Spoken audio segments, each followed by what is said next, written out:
Interesting day shaping up for tomorrow. The sun does not rise until 7 o'clock tomorrow morning, which means that those days are getting shorter and that colder weather won't be far behind. The autumnal equinox is on September 23rd. That marks the official start to astronomical fall. So I wanted to spend a little bit of time today discussing exactly what the equinox and what solstices are. So first of all, to talk about Earth's tilt, which is what actually brings us those seasons.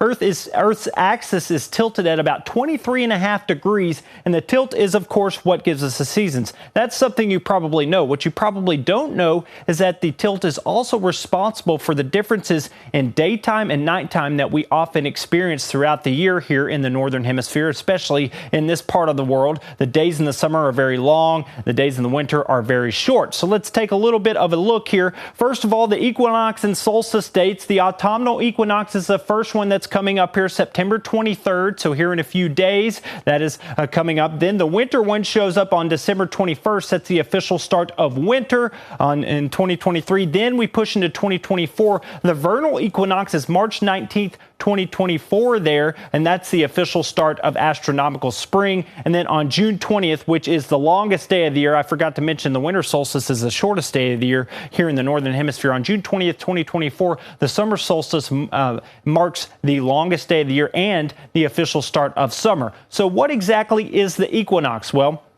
zooming in here, we still have the Earth tilted at about 23.5 degrees here. Now, the autumnal equinox occurs on September 23rd. That is when, because of the Earth's revolution around the sun, that is when the Earth's axis is neither tilted towards nor away from the sun. So it's basically standing straight up, and it's at this time that there's an equal amount of daylight and darkness at every single latitude. So it's on this day that every single location on the Earth pretty much sees equal amounts of daylight and nighttime. So it's about 12 hours each, of course. Now, as we head into further into the winter months, we'll get closer and closer to the winter solstice. Our days continue to get shorter. That's because the Northern Hemisphere tilts away from the sun. So that's what we're seeing right now. Now, the vernal equinox it happens during the spring. This is where the opposite occurs. This is where the equinox is the same. You still get equal amounts of daylight and darkness, but we start to get longer and longer days after that. So the equinox and the solstices